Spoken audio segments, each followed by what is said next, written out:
Bonjour à tous et bienvenue. Aujourd'hui, j'aimerais vous parler de calories et plus particulièrement de comptage de calories. Parce que vous êtes de plus en plus à essayer de compter vos calories dans un but de perdre du poids. Et d'une manière générale, vous êtes de plus en plus à vouloir perdre du poids et à chercher des solutions, des méthodes efficaces, durables et viables sur du long terme.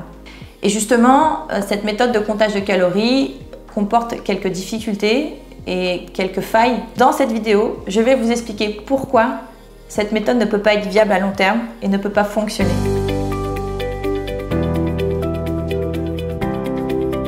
Dans un premier temps, nous pouvons tout simplement définir un peu ce qu'est une calorie, parce qu'on parle de comptage de calories, mais tout le monde ne sait pas forcément ce que représente une calorie. Et une calorie, on peut tout simplement la définir comme l'énergie apportée dans l'organisme par l'ingestion d'un aliment. C'est-à-dire que quand on va manger quelque chose, cet aliment va se transformer en énergie. Et cette énergie va se décupler en glucides, protéines et lipides, ce qu'on appelle les 3 grands macronutriments. Seulement, chacun de ces macronutriments ne va pas être utilisé de la même manière dans notre organisme et vont avoir des rôles qui sont propres à eux. Et du coup, il va de sens que, en fonction de la composition de l'aliment ou du repas qu'on ingère, déjà l'aliment ne va pas avoir le même apport calorique et ne va pas apporter les mêmes bienfaits. Également, ce qui est important de distinguer, c'est que si on se fie uniquement aux calories, c'est pas vraiment hyper intéressant au niveau santé, parce que si on comparait juste au niveau calorique 300 calories de pommes avec 300 calories de bonbons, effectivement, vous avez des deux côtés 300 calories, mais qui ne vont pas apporter les mêmes bienfaits à l'organisme. En d'autres termes, il est important de distinguer santé et calories, qui sont deux choses complètement différentes. Les calories seules ne servent donc pas à bien s'alimenter, ni même à apporter les besoins nécessaires à l'organisme pour pouvoir vivre et pour pouvoir être en bonne santé.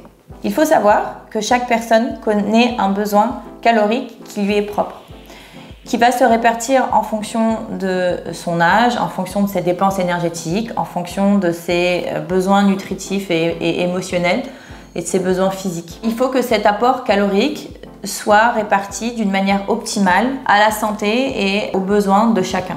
Si cet équilibre n'est pas présent, on assiste à un déséquilibre alimentaire, à un déséquilibre en répartition calorique, et ce déséquilibre va impacter d'une manière globale la santé, va impacter le bien-être. Donc on peut avoir des carences, on peut avoir des problèmes de fatigue chronique, on peut avoir des problèmes digestifs, on peut avoir des problèmes de sommeil, des problèmes dermatologiques. En fait, ça va se répercuter sur l'ensemble de la santé et du bien-être dans le temps. Bien évidemment que les difficultés, vous n'allez pas les voir tout de suite dans l'immédiat, mais vous allez les voir par l'accumulation de ce déséquilibre. Pour aller plus loin, on pourrait dire que cet équilibre se fait dans le temps et que nous avons la possibilité de rééquilibrer de jour en jour nos manques et nos excès. Puisque la régulation du corps et du poids, d'une manière générale, se fait dans le temps et ne se fait pas sur un instant précis. Nous pouvons ainsi rééquilibrer les excès caloriques et les déficits caloriques de jour en jour, sans avoir besoin à les compter et sans avoir besoin de rentrer dans un stress cognitif. Donc là, nous venons de définir ce qu'est une calorie. Nous allons maintenant définir ce qu'est une perte de poids. Et d'un point de vue théorique, sans tenir compte des autres facteurs qui impactent sur le poids, la perte de poids se définit comme un déséquilibre entre les dépenses et les apports. C'est-à-dire qu'il faudrait avoir plus de dépenses énergétiques que d'apports. Il faudrait se dépenser plus et manger moins. Nous allons avoir du coup une différence négative qui va nous faire perdre du poids. Seulement, dans un but de santé, nous recherchons ce qu'on appelle un poids de forme. L'idéal serait d'avoir un équilibre entre les apports et les dépenses. Il faudrait manger exactement l'énergie nécessaire et équilibrée à nos besoins, sans excès, sans manque. Ce qui est, vous imaginez bien, dans une vie très difficile à mettre en place. Que nous ne pouvons pas réellement manger absolument les besoins nécessaires chaque jour. Et pourquoi c'est difficile d'avoir un équilibre parfait ? Bien évidemment parce que nous avons des vies qui sont denses. Nous travaillons, nous courons derrière le métro, nous allons au restaurant, nous ne mangeons pas tout le temps dans les mêmes contextes de vie.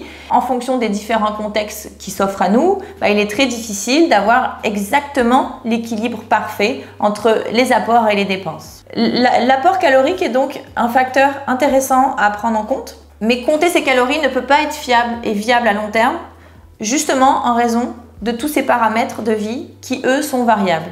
Et je vais vous expliquer pourquoi.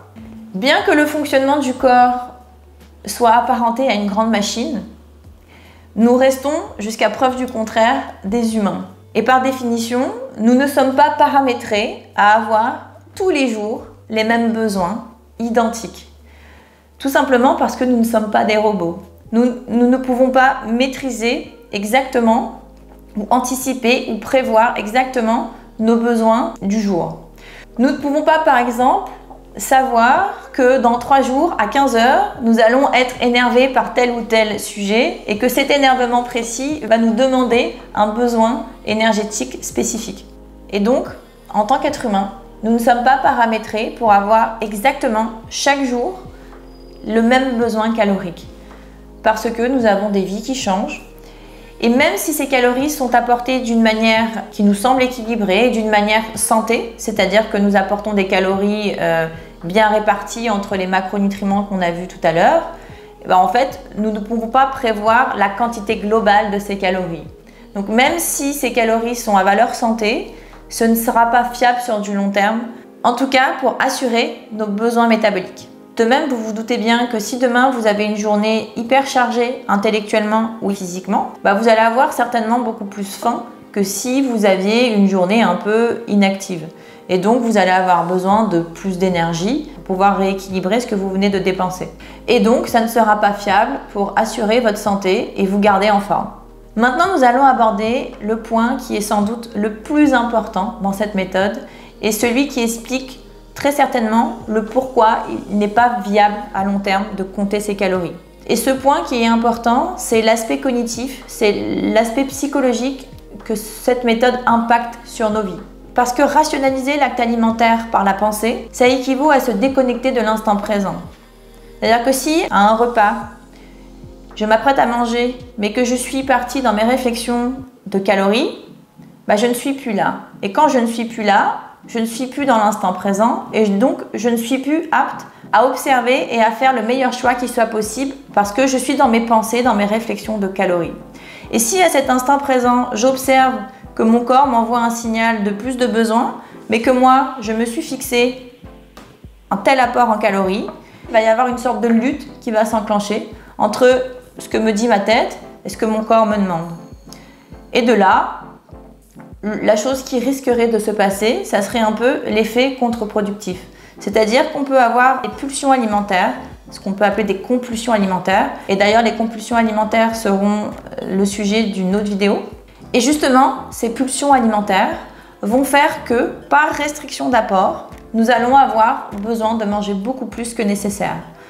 Et ce qui va se passer, vous l'aurez compris, c'est que comme on mange plus que nécessaire, on va prendre du poids. Donc nous cherchons finalement à compter nos calories pour pouvoir perdre du poids, mais au final, nous nous retrouvons à en prendre. C'est pas vraiment fonctionnel, ni fiable. Sachez qu'un poids atteint par une restriction calorique ne vous permettra jamais d'avoir une relation sereine avec votre alimentation et donc d'avoir une vie sereine. Pour conclure sur cette vidéo, vous l'aurez compris, il n'existe toujours pas de miracle et de méthode révolutionnaire pour perdre du poids. J'adorerais que cette méthode existe, mais ce n'est pas le cas. Et depuis des décennies, de plus en plus de personnes cherchent la solution pour perdre du poids. Seulement, est-ce que chercher la solution, ça ne serait pas la difficulté? Est-ce que la solution, ça ne serait de ne pas chercher en fait de solution et juste de pouvoir vivre et juste d'ouvrir la réflexion au prendre soin de soi? Se dire que nous allons prendre soin de nous et pas se dire que nous allons perdre du poids. Se dire que nous allons agir pour notre santé et pas pour notre image. Ou se dire tout simplement que nous pouvons corréler santé et image, mais avec bienveillance. Il n'est pas facile de sortir de cette recherche de solutions lorsque nous souffrons, lorsque nous sommes en difficulté avec notre image. Et en même temps, focaliser sur un unique problème ne nous permet pas forcément d'observer toutes les options possibles qui s'offrent à nous pour pouvoir travailler et sortir de ce problème. Tout simplement parce que nous avons le problème sous les yeux. C'est-à-dire que lorsque nous sommes face à un problème, nous avons tendance à se focaliser uniquement sur ce problème, ce qui nous empêche d'entrevoir les différents moyens qui s'offrent à nous pour pouvoir agir dessus. Peut-être que de se dire que nous allons prendre soin de nous permettrait d'atténuer un peu nos souffrances et nous permettrait de rehausser la part bienveillante qui est souvent cachée en nous. Et plus nous allons faire ce genre de méthode restrictive, et plus notre relation à nous va être impactée. Et si l'idée de prendre un chemin en accord avec nos valeurs de vie était plus important que cette recherche de perte de poids, est-ce que vous pouvez imaginer comment serait votre vie dans cette recherche de prendre soin de vous? Nous restons les seuls maîtres de nos choix de vie et sommes les seules personnes à pouvoir mettre en place des actions concrètes pour pouvoir prendre soin de nous chaque jour. Merci à tous de m'avoir suivi. J'espère que cette vidéo vous a plu. N'hésitez pas à vous abonner pour pouvoir être informé de toutes les prochaines vidéos qui vont suivre. N'hésitez pas à mettre des commentaires, j'y répondrai également avec grand plaisir. Et on se dit à très bientôt pour une nouvelle vidéo.